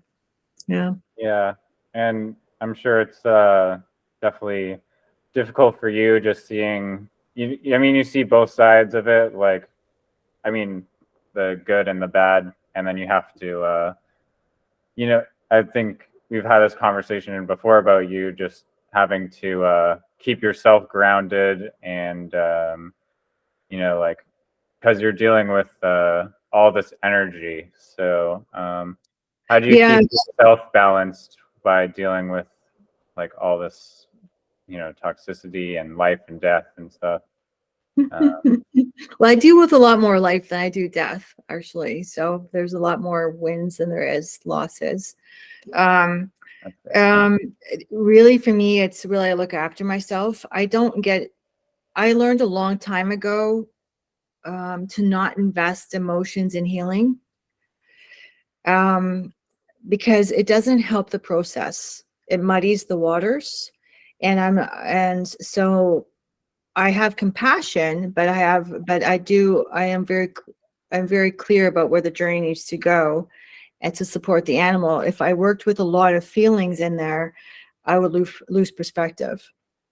And the goal is also trying to keep the pet owner to actually observe the animal versus looking at versus assigning everything the animal is doing as a positive as a negative. And this is what we do as a society, and this is where we are presently. I think you're either right or wrong, positive or negative. Like there's all this polarity all the time, and we've lost the middle ground. And what's really important in the healing journey is just to observe, what is the animal saying? What is the body saying? Where does it need support? And how do we support it? And it just becomes about information flow. So I try to teach pet owners, stop riding a wave with the animal. Like they're going to have some good days, not so good days. Let's just see what the body's presenting so we can help them. Right? Because the more emotionally invested, it's too hard on the animal. If you've got someone trying to help you, like if you're not well and got someone trying to help it, and they come to help you, they come in to help you, and they're all weepy and upset and have all this expectation about you feeling better, it's just too draining. It's just way too draining on you. You just can't cope because there's no space to heal, because this person around you is like needing you to heal, and that needing energy is very draining. If I'm explaining it well. Yeah, no, definitely. It's I'm not saying it's easy, but I think when I first saw my lab, okay, so this is how I got to this place, is my Labrador, when she was dealing with the distemper symptoms, I thought she'd actually stepped in pesticide. But then we realized, I think the vaccine, whatever's put in her system, whatever the diabolical crap that we put in her system to prevent it, caused it. And she got stressed about us moving, and out it came through her paws. She couldn't even walk. So she would, I tested the ground, the air, you name it, I tested it, because I was like, I didn't have an understanding about any of where I am now. I didn't have that knowledge or perspective yet. So I tested everything. I hired a whole bunch of people to do whatever, to help fix. And she would go to my vets in Belgium, and she would get better amongst a bunch of other dogs. And then she'd come home and she'd get worse. So I was like, okay. So the stress level at home is worse, because she thinks she needs to look after me. So I sat down, I said to her, okay, listen, stop it. Stop looking after me. It's not your role. I have my own journey. You have your journey. You need to stop what you're doing, because you will not survive what you're doing. I said to her, you are going to kill yourself. I go, because you cannot manage me and give yourself to me, because I have my own journey and I have to be allowed to make mistakes, right? And I said, you cannot pour your attention into me. That's not your job while you're here. And I said to her, you must look after yourself internally and look after you. And I said, from now on, I said to her, because I would be all weepy and, oh my God, she's like, look, she's still blah, blah, blah, right? I do all that stuff, right? I was like, okay, that's it, enough. That's not working. So I said, I'm not going to do any of that anymore. I said to her, I'm just going to give you strength, and now it's up to you. I'm going to give you strength, and I will support you the best I can, but the rest is up to you. And we've been going back and forth with this for 8 months. In 2 weeks, she was walking. In 2 weeks, after that conversation, she was up and walking in 2 weeks. And this dog, I thought she was going to die. I really thought she was going to die. I really thought she was not going to survive this. Because she was giving all her energy to me and my husband. So we made it very clear to her to stop it, and that we do not want her managing us or looking after us. And and that comes back to leadership too. So if somebody that practices leadership, they'll be like, you are being a leader. And I would say, no, yep, you're absolutely right. I was not being a leader. So that went into that as well, for sure. Yeah. I love that this piece of advice that Nicola gave me when Yellow was just a puppy and she was meeting me for the first time. She's like, you need to direct that dog, or she will be directing you, and you'll be the one on the leash. Like, you need to be extremely firm with this one. And that was like the best advice I got, because like I was just like, she was like, show me how you walk her up the driveway. I was like, come here, Yellow, like, come here, follow along. She's like, no, you need to be a leader. Harsh, like direct. And that helped me a lot, because now she's very good. She follows, right? Yeah. But before I was just like asking her instead of telling her, and yes, because in my mind of like, leading the way and showing them. because we create a lot of anxiety through us trying to say that animals are on our. We have the story that animals are equals, and absolutely, I agree, but not when they're living with us. And it doesn't mean they're not less of a being when they're living with us. That's not what I mean. Hopefully I'm explaining properly. They're definitely equal spiritually, absolutely. But when an animal lives with us, we must show leadership because they're in a human world that they don't understand. And they are looking for guidance. If they were out in the forest and they didn't have you around messing with their world, then they don't need you. They've got it. They'll automatically figure out where they sit in the wild, right? They'll figure it out. They'll be told exactly where they sit. But in the human world, they're looking for, do I run the pack? Do you run the pack? Who's looking after me, and am I safe? That's their question. Am I safe? And the most humans are like, you're my equal and you just go with me and you're my partner and blah, blah, blah. And the animal just like, it's for some animals, you'll get anxiety, you'll get skin issues, you'll get crazy behavior because they cannot manage this partnership. It is not a partnership. There has to be someone running the show, and that has to be you. And the other side of it is that you'll get aggression because the animal doesn't know how to manage. So, and they're not a natural leader. So they go into aggressive stance because they're like, I'm going to protect my pack. And my pack is like, I nip. And so then the nipping starts. And then people are like, my dog nips a bit. I'm like, no, they do not nip a bit. Any nipping is not okay. Okay. There is no way I would be living with a dog that nipped. Okay. That would be kibosh in 5 seconds. Right. Through information, not through hurting them or aggression. No, but through directing them. I'm the boss. So yeah, it's very, very important because especially if you've got big dogs, right? Little dogs, people do all kinds of stuff, crazy things with little dogs, and that's why they're nuts, most of them. But the big dogs, you can't do that because you'll get hurt, right? Yeah, no, definitely reminds me of Yeah. I mean, the dog psychology and animal psychology is like definitely fascinating. It reminds me of Caesar Milan, if you've ever watched that show. Yeah, he's fantastic. Yes. I know some people don't agree with him, but ultimately his messaging is about leadership and about energy. And if you follow him about leadership and energy, it works like a charm. It's just the animals. Like I was at somebody's house the other day, and there's a Rottweiler, and he was like, he's a big guy and he's young, and he's like, he has no direction, and he's like, you could see like just in your face and in your space, and I was like, I said to him, that's it. I said, my energy, you sit now and you do not move for and the owner's like, oh my God, he's never done that. Right. But he was just like going all around, just crazy. Right. You can feel the energy. I'm like, ew. And I was like, okay. I said to them, you better get this under control because this dog is going to, he doesn't know, he's searching for guidance and he doesn't know what to do. I said, he's literally searching. All this chaos is searching for, I have no idea what to do. Somebody please tell me who's in charge. So I said to him, no problem. I'm in charge. Sit, do not move. Yeah. And then what do you know? It's like you get the reaction that you're looking for from the animal. It's immediate. They're just shocked, right? And I'm like, it's all energy. I didn't even say anything. I just used my body and I pushed him into the other room. Just walked, just basically herded him with my body, and then made him sit. And he just sit there and said, "Okay, someone's in charge." Because it's about safety, and everybody thinks love is so important to an animal. It isn't. It is lovely to have. The most important thing for any animal is, am I safe?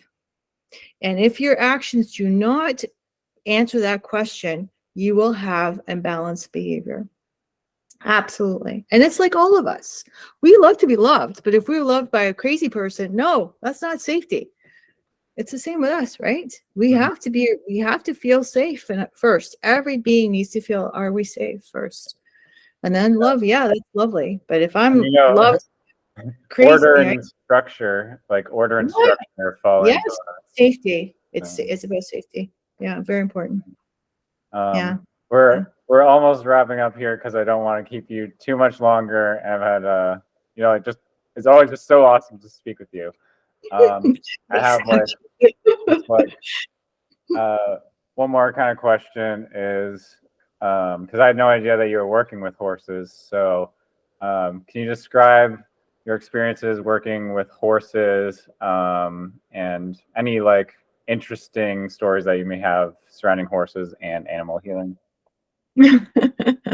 Well, horses, I haven't had that much exposure. I have a little bit of exposure, but my exposure to date so far is they are very clear. A lot of them are, it's tricky because it took me a while to get into horses because of the trauma. Okay. We treat them, we trade them, the horse world is very, very, Harsh? I don't know, nasty, or maybe is the word. I don't know. Not everywhere, of course, but in general, the species is treated really, really inhumanely. And we don't think they have feelings. We don't think what we say in front of them matters. We say, people will call them stupid in front of them. I mean, it's just, it took me a while to open the door to that, because I was like, okay, can my system handle what I could actually learn about humans and what these animals are exposed to? So it took me a while to build up the strength before I opened the door to servicing them. And yeah, and they're very clear. They are very proud, very, very proud species. And they have had their wildness taken away from them. And for a lot of them, this is unbelievably unkind. So this is some of the things I've come across. But yeah, they're amazing. They're very clear. They're very, very clear about what they would like to, what they need, and what they, we're just loading up what they need and what they don't like. They're very, very clear. So, and some horses love the connection with humans. Other horses find us, we have taken their freedom, and it's unacceptable, so it just depends who you're talking to. But they're really amazing to work with. And yeah, the one horse that's being loaded up, it's one of the case studies is getting loaded this weekend, or this week actually, is one of with a horse with her buckled leg. Somebody left her, and her leg is like this, like her her foot, she can't use her foot. And so we healed that just through energy and homeopathy. So that was just, so she can use her leg again, and just, yeah. But the horse Awesome. world, whole nother world. It's a Yeah. whole nother world with we do this. This is what we do with horses, and this is how we do it. And this is how the message is in the horse world. This is what we do, and you don't get to question it. There's sort of that kind of that kind of thing that goes on. So it's a very interesting world. Yeah, but they're lovely to work with. Yeah, when you've got good owners, they're lovely. They're amazing because they're very clear. Yeah. That's fascinating. Yeah, so we're pretty much done here. I just have like one more random tangent I'm just gonna go on, because when we tried to do the podcast a few days ago, I couldn't record, and then Nicola was like, "Oh, maybe there's some reason why you can't record, and we'll obtain some new knowledge or something in between." So for some reason, I mean, I've just had this energy, I guess, going through me of me channeling all these paintings out into the world, because I'm trying to find a gallery right now that I can actually present the work in, because I feel like it's actually interesting, and definitely some art galleries that I see, I'm just like, what even is this that I'm looking at? I'm not sure in what world this, like, what is even this message? Because it's almost like a competition of like who can create the most meaningless art. But yeah, and a lot of dark stuff, right? A lot of dark stuff right now. I find a lot of creepy stuff. Oh, well, you're gonna love this next piece that I show you then. Yeah. And not to I mean, some art is just so astoundingly beautiful, and I'm just like nowhere near as talented. But some art, I mean, like I was just looking at this one gallery, is like this like random, is like this person wearing like a green cloth, just like photographing themselves in like a forest. And I was like, what even is this? But yeah, my art that I was channeling, I mean, part of it stems from this belief that like information is like infinite, intelligence is infinite, and that intelligence infinite, like that infinite intelligence is God, kind of, or and like this energy is basically like infinite in the world, and like so that just kind of like exposes these like kind of higher dimensions. And I've had some crazy like spiritual encounters with these entities and beings before. So my newest work is trying to just convey like this world that's lies beyond like our normal waking reality. So I'm painting these like beings essentially from this other world, and I'll show you one of the paintings that I'm looking to get into that world. Um, I found this canvas yesterday, and I also found this bunny on the ground yesterday, and then I had this string laying around. And I was like, I feel like it would just be. It's just an interesting contrast of just using the frame as the canvas, painting all over it, and then you have this like this photograph of like this crappy little, I mean, it's skewed now, but it's like of the time. And then you have like this really positive kind of bunny that's just hanging itself. I'm not sure what the meaning is, but I feel like it's there in some way. That's just one piece. The rest are not as dark, with little children's stuffed animals hanging themselves. They're just of entities. But I felt like that one just added some texture to it. And back to like the infinite intelligence thing and kind of nature. I'm not sure if you heard of ayahuasca. Feel like I've told you about it, but it's really fascinating. This like spiritual world of shamanism, how these first like thousands of years, these shamans have been receiving knowledge and wisdom from these plant medicines that are essentially connecting them to this, this spiritual plane that I'm talking about, that is just ripe with all of this knowledge and intelligence that is like they're channeling through and receiving this information from, and it's giving them all of this wisdom that they utilize in their everyday life. I feel like it's just fascinating. And then kind of just like a separate point, I was just watching this podcast yesterday with Mark Zuckerberg, and he's talking about AI and kind of like the future implications of AI. And so I'm asking ChatGPT, like what is this like spiritual field of infinite knowledge and energy and intelligence? Can you tell me about it? Can you tell me about like the future, if we're going to be able to channel this information down into the world, which I feel like is almost inevitable in some sense.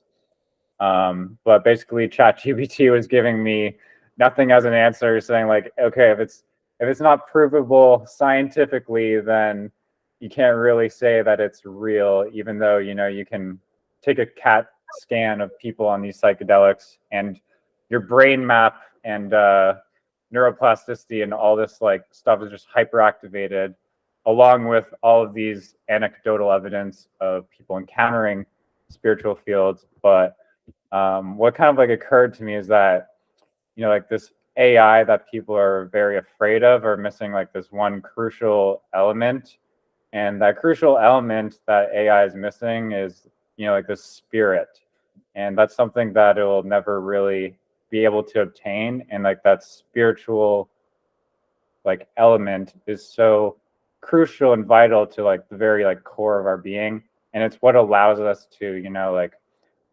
exist in like this dimension that's outside of just like a computer algorithm.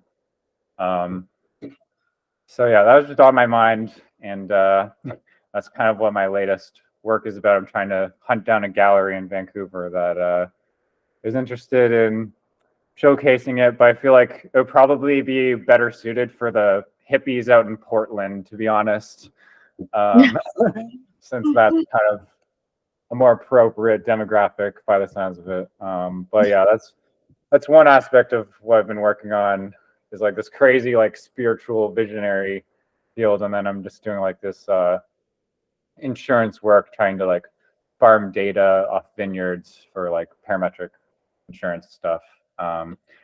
But yeah, do you have any views on like this like hyper dimension, or like kind of like this spiritual element? Because I'm sure you're like a very spiritual person. You're talking about like energy healing and stuff. So like what are your views on that dimension of life? Well, the planet is, I mean, there's lots of literature on this, and it's been written for probably for centuries, but from what I know, from decades. I mean, the planet itself is ascending. So it's been ascending since 2012, so to the fifth dimension. So all the energy you're feeling is the energy that's coming into the planet to help the planet ascend. So your chakras you're obtaining more chakras, you're becoming more alignment with your higher self. And it depends upon who you are and the amount of time and effort you're spending on connecting with your inner guidance system as to how much information you'll receive and what you're feeling. So the time is not to be given information or spending time with Chat GPT and giving attention to all this stuff, because whatever you're giving attention to, you're growing. You are facilitating the growth of it. So where your energy is being spent really, really matters, and where your thoughts and how your thoughts are being processed really, really matters, because you are creating exactly what you're thinking. So, and what you're giving attention to. So everybody's participation now really, everything you do matters as a being right now. Everything. Yeah. It's huge. It's huge what people are here to do. It's a big deal. It's a big deal. You look after your energy system, and you sit and you ask for guidance and tap into your higher self and really pay attention to what comes your way, and do not participate in the negative. And be careful what you give your attention to. Like, AI is very strong on the planet. I think it's way beyond what people actually can even fathom, because I mean, they've been cloning and doing all kinds of crazy stuff on this planet for the past century for sure. So we have the general public, and just even technology, just our computers and our phones and stuff. I mean, it's all such ancient technology. I think we're just being given just absolutely complete garbage. What actually exists on the planet and what is possible is phenomenal. Yeah. So we're just, the general public's just been kept, it's really stupid, I think. Yeah. So. Yeah. I mean, and we're extremely powerful, right? So we're extremely powerful beings, because we do have spirits, and we do connect, and we can connect to source. So everybody needs to buckle down and start doing the work. And they said the dark side spends so much time working on the dark, but the light side's not spending any time working on the light. So, when you look at media and you look at your life and what's being presented to you, well, that's where the attention's been going. So if you want a different world, stop giving attention to things you do not want to create or want to exist any longer. Right? Yeah, no, absolutely. You have to tap into the energy that you want to be within, and it's not always easy to transition to that state. Well, it's about focus and intention. So it's about people. It's about focus and intention. It really comes down to intention.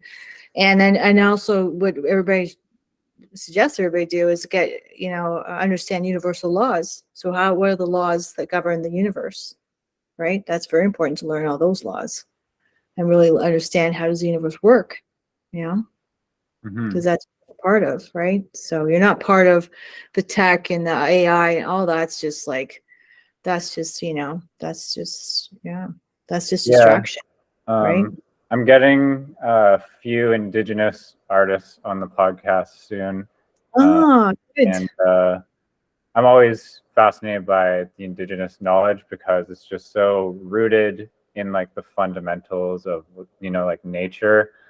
And it's just fascinating, like how different their mindset is of just like looking at nature as like, and plants as like their brothers and sisters, and creation, like, Because everything is one. So you look at everything as a vibration, and we're all connected to the by vibration. So nothing is separate.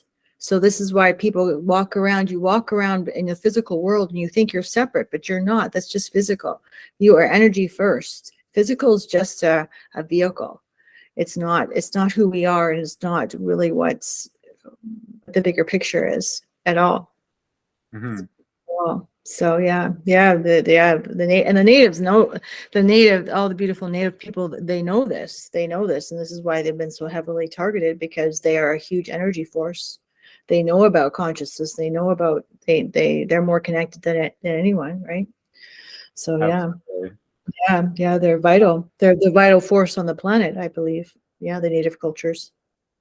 Yeah, Mm. no, it's really it's Mm. terrible what has happened to them, and it's really crucial for like the well-being of the future of the earth to like actually keep perpetuating what they're actually teaching and actually implement it, for if we're going to like save the planet and actually not let it just transition into like complete hell. We need to actually take care of the earth and take care of like our beloved pets And yourselves. I think there's a huge you must look after yourself first. If you do not heal your imbalances, if you do not focus on yourself and do the work internally, you're not helping the planet. So if all your focus is external and you're not addressing how to make yourself whole, then that is not contributing to what you're wishing the world to be. Is that right, Yeah. Yellow? Yeah. Oh yeah. Definitely. Yeah. I mean, we could talk for hours, but I don't want to take too much of your time. I will end on this funny story though. Back when I lived in Britannia Beach, I had this brilliant idea of getting free water because I was like, oh, BC has this amazing glacier water, and you can just go to the glacier and get this pure magical water straight off the mountains, right? So I grabbed like a bunch of plastic water bottle containers, so help me God, and go to the creek in Britannia Beach, and I fill up like 10 of these 4-liter jugs. I'm like, great, I have this beautiful fresh mountain water for free. No more paying $5.99 for stupid water. And so I boil some because I still want it to be safe, I guess, even though it was probably fine. And I drink it, and I was like, kind of tastes weird.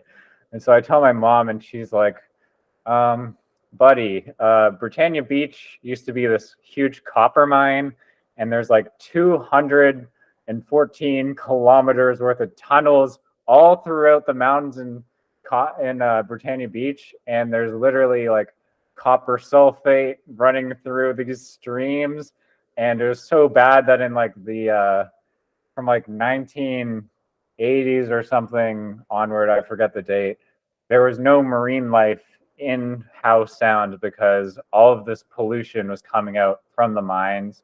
And so they had to install this water filtration system to finally bring back the orcas and the sea lions in like recent years.